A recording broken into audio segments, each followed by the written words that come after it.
Une chambre tout équipée, écran plat, climatisation et cuisine. C'est ici qu'Ahmad Wali Saradi, 28 ans, a trouvé refuge. Il y a quelques jours, ce journaliste a fui sa maison de Kandahar, dans le sud de l'Afghanistan. C'est notre maison en Afghanistan et tu vois, je suis là.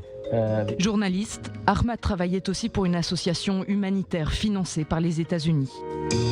2 emplois qui font de lui une cible des talibans. Il assure ne pas avoir eu d'autre choix que de quitter le pays à la hâte, laissant derrière lui sa femme et ses 5 enfants.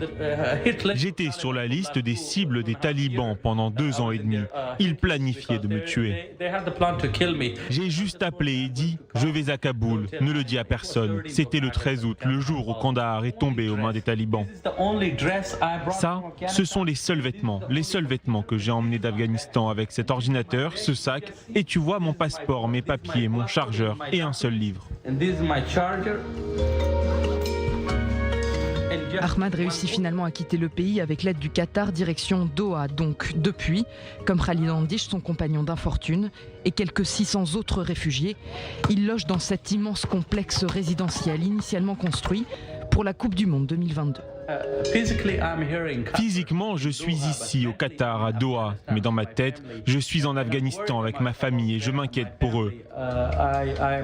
J'ai peur qu'il leur arrive quelque chose. Je dors 2 heures, pas plus. Je reste ici, je cherche sur Facebook, Twitter.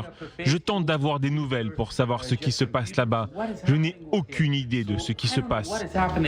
Avant d'accueillir les délégations sportives, médias et personnalités, ce complexe du Mondial 2022 s'est transformé en refuge pour les Afghans évacués par le Qatar.